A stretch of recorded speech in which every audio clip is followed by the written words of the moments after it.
আজকে আমাদের পাঠ্য বিষয় হচ্ছে ক্লজ। ক্লজ ইংরেজি সাহিত্যে খুব গুরুত্বপূর্ণ। ক্লজ ক্লাস 8 থেকে স্টার্ট হচ্ছে। ক্লাস 8 আছে, 9 আছে, 10 আছে, 11 আছে, 12 আছে, বিএতে আছে এবং সমস্ত চাকরি পরীক্ষায় ক্লজ থেকে কোশ্চেন আসেই। আর আমাদের ক্লজ নিয়ে অনেক কনফিউশন থেকে যায়। আজকে আমার এই ছোট্ট ক্লাসটা ক্লজ নিয়ে আলোচনা করবো। আশা রাখি ক্লজ নিয়ে তোমাদের কোনো দ্বন্দ্ব থাকবে না। চলো তাহলে শুরু করি আমরা। দেখো, এই ক্লজ ক্লজ মানে একটা বড় বাক্যের ছোট একটা অংশ। ছোট বাক্য অথবা বাক্যাংশ। ছোট বাক্য বা বড় বাক্যের একটা ছোট অংশ বলায় ক্লজ। ক্লজকে প্রাথমিকভাবে দুটো ভাগে ভাগ করা যায়। এক হচ্ছে ইন্ডিপেন্ডেন্ট ক্লজ মানে স্বাধীন বাক্য, দুই হচ্ছে ডিপেন্ডেন্ট ক্লজ মানে পরাধীন বাক্য। স্বাধীন বাক্য আর দুই হচ্ছে পরাধীন বাক্য। স্বাধীন বাক্য আর পরাধীন বাক্য এছাড়াও তোমার থাকতে পারে কোঅর্ডিনেট ক্লজ, এর মধ্যে বেশি ব্যবহার করা হয়। দেখো এটা বলে শোনো, একটা বাক্য লেখো। পারলে পেন খাতা নিয়ে বসো, সুবিধা হবে। দেখো, the boy who made the mistake is upset. The boy who made the mistake is upset. এখানে দুটো বাক্য আছে, তুমি দেখো। The boy made the mistake এইটুকু একটা, আর একটা দেখো he is upset। এই বাক্য দুটোর মধ্যে একটা হচ্ছে স্বাধীন বাক্য, যেটা মায়েরা কমপ্লিট করতে গেলে অন্য বাক্যের উপর নির্ভর করবে না, আর একটা হচ্ছে পরাধীন বাক্য, যেটা মায়াটা সেন্সটাকে কমপ্লিট করার জন্য অন্য বাক্যের উপর ডিপেন্ড করবে। ক্লিয়ার? দেখো এইখানে দি বয় মেড দ্য মিস্টেক এইটুকু তুমি দেখো কার উপর কিন্তু ডিপেন্ড করছে না। এই বাক্যটা মায়াটা ক্লিয়ার করার জন্য কার উপর ডিপেন্ড করছে না। আর এই যে হু ইজ আপসেট, এই হু ইজ আপসেট এই বাক্যটা মায়াটা ক্লিয়ার করতে গেলে তোমাকে প্রথম বাক্যের উপর মানে দি বয় মেড দ্য মিস্টেক এই বাক্যের উপর তোমার ডিপেন্ড করতে হচ্ছে। তাহলে এইটা হচ্ছে ডিপেন্ডেন্ট ক্লজ। ক্লিয়ার হলো? এরকম আরেকটা নাও। The child took the toy that was red. দেখো, শিশুটা নিল খেলনাটা, এইটুকু একটা ক্লজ, আর দ্যাট ওয়াজ রেড এইটু একটা ক্লজ। এখান থেকে বুঝতেই পারছো কোনটা ডিপেন্ডেন্ট ক্লজ আর কোনটা ইন্ডিপেন্ডেন্ট ক্লজ। ইন্ডিপেন্ডেন্ট ক্লজ এর নাম হচ্ছে প্রিন্সিপাল ক্লজ বা মেন ক্লজ। এটা কি বলে? প্রিন্সিপাল ক্লজ বা মেন ক্লজ। এটাকে বলা হয় ডিপেন্ডেন্ট ক্লজ বা সাবঅর্ডিনেট ক্লজ। তাহলে the boy took the toy that was red. দেখো এইটুকু মায়াটা ক্লিয়ার করার জন্য কার উপর ডিপেন্ড করতে হচ্ছে, কার উপর নির্ভর করতে হচ্ছে না। এদের মায়াটা আসছে, একটা কমপ্লিট সেন্স আসছে, কিন্তু এইটুকু ওই দ্যাট ওয়াজ রেড যেটা হয় লাল। তুমি দেখো এইটুকু মানে ক্লিয়ার করতে গেলে এই দ্যাটটাকে জানতে পারছি না, প্রথম বাক্যটা না পড়লে দ্যাটটাকে আমরা জানতেই পারবো না। তাহলে এই বাক্যটা হচ্ছে পরাধীন বাক্য, that is dependent clause. Clear? এরপর তোমার এই ডিপেন্ডেন্ট ক্লজকে আবার তিনটে ভাগে ভাগ করা হচ্ছে। অ্যাডজেক্টিভ ক্লজ, অ্যাডভার্বিয়াল ক্লজ আর noun clause. Adjective clause, adverbial clause আর নাউন ক্লজ, এই তিনটে ভাগে ভাগ করা হচ্ছে। রিলেটিভ ক্লজ এর অপর একটা আছে রিলেটিভ ক্লজ।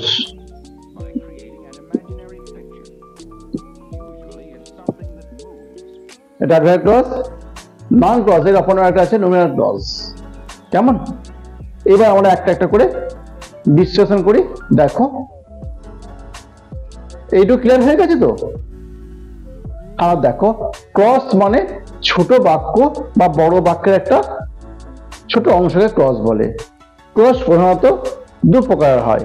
এক হচ্ছে দি ইন্ডিপেন্ডেন্ট ক্লজ মানে স্বাধীন বাক্য, এর অপর একটা আছে প্রিন্সিপাল ক্লজ অথবা মেইন ক্লজ। আর হচ্ছে ডিপেন্ডেন্ট ক্লজ নির্ভরশীল বাক্য, এর অপর একটা আছে সাবঅর্ডিনেট ক্লজ। আবার এই সাবঅর্ডিনেট ক্লজ বা ডিপেন্ডেন্ট ক্লজকে তিনটে ভাগে ভাগ করা হচ্ছে। কেমন? এইটুক প্রাথমিক লেভেলটা গেল। এইবার আমরা এইগুলোকে বিশ্লেষণ করব এই তিনটে ভাগে।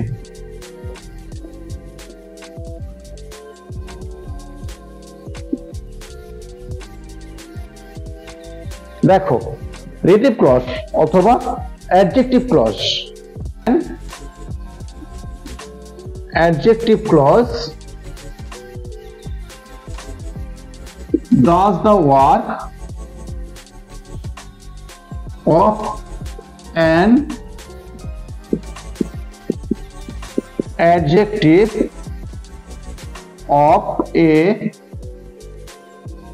noun or pronoun. An adjective clause does the work of an adjective of a noun or pronoun in a complex sentence. In a complex sentence. তাহলে কি হলো? An adjective clause does the work of an adjective of a noun or pronoun in a complex sentence. দেখো example দেখো এবার।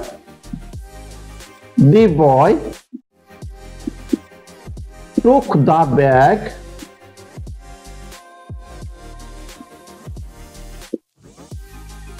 that was heavy. The boy took the bag that was heavy. এই দ্যাটটা এখানে relative pronoun দেখে না একবার।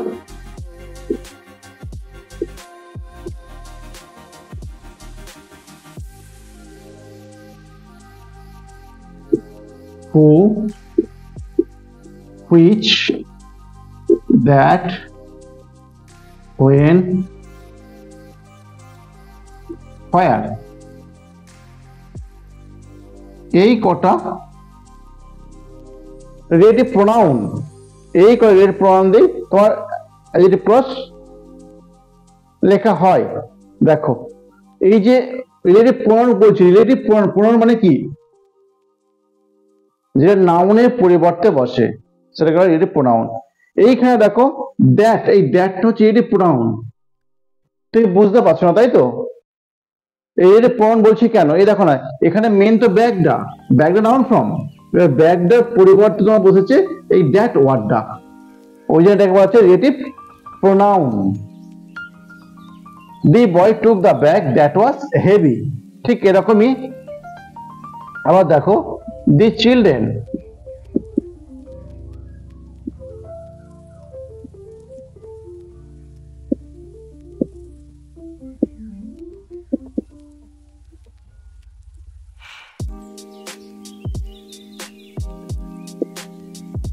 children saw the giant who was cruel. শিশুরা দেখলো দৈত্যটাকে, যিনি ছিলেন নিষ্ঠুর। যিনি বলতে কারা? যিনি বলতে কে? এই যিনি বলতে এটা তো রিলেটিভ প্রনাউন। এই যে দেখো জায়ান্টের পরিবর্তে এটা বোঝাচ্ছে এটা প্রনাউন। রিলেটিভ বলছে কেন? মানে এই প্রনাউনটা বোঝাচ্ছে জায়ান্টটাকে, relative pronoun. The children saw the giant who was cruel.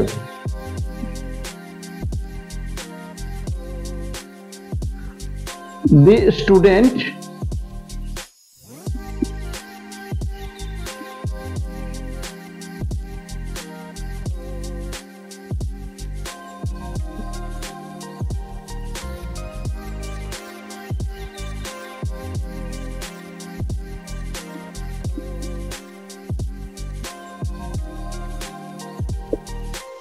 student stood up when the teacher entered the room. The student stood up when the teacher entered into the room. ছাত্রগুলো উঠে দাঁড়ালো যখন শিক্ষকটা প্রবেশ করলেন শ্রেণীকক্ষে। এই হোয়েনটা দেখো এর প্রনাউন। তুমি যদি এরা দুটো বাক্যে ভাঙো, দ্য স্টুডেন্ট স্টুড আপ একটা বাক্য, আর একটা বাক্য হচ্ছে the teacher entered into the room then, দুটো বাক্য। এই দুটো বাক্যে জয়েন করা হয়েছে, ওই দেনটা পরিবর্তে, যেগুলো দেনটা পরিবর্তে হোয়েন লিখেছি, বুঝলে? এরকম আরো কিছু নাও, না লেখো দি বয় went to Kerala.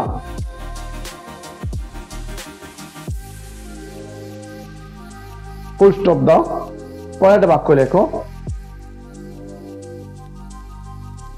The father was working দেয়ার।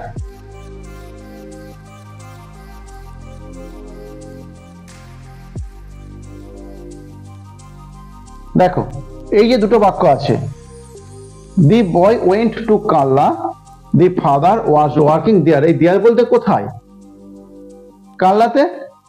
এটা জয়েনিং এরকম ক্লজ এরকম আসবে, দি বয়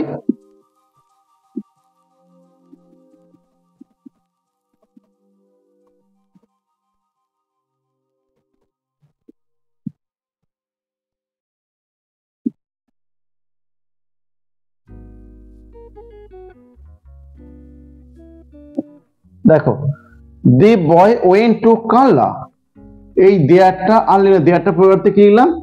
হোয়ার লিখলাম, তাই তো? এই দেয়ারটা পরিবর্তে লিখলাম হয়। এবার হোয়ারটা কার পরে লিখবো? এর প্রোনাউন হোয়ার, এই হোয়ারটা কার পরে লিখবো? এই দেয়ারটা যাকে ইঙ্গিত করবে, যার সঙ্গে সম্পর্কিত, ঠিক তারপরে লিখবো the boy went to Karla where the father was working. এই দেখো ঠিক কারলার পরে হয় লিখে দিয়েছি, ক্লিয়ার? এরকম তুমি আরো কিছু নিতে পারো, না লেখে নাও the children went to school.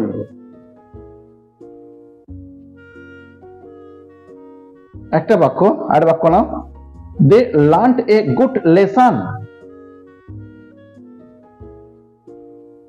তারপরে the father took the book, full stop, পরের বাক্যটা it was on the table. The boy had made the mistake, he was unmindful then. তারপরটা the beggar sat under the tree, he took rest for some time. ছাত্রদের সুবিধার্থে এখনো অতিরিক্ত 12খানা বললাম, লিখে নাও, উপকার দেবে। Bye bye.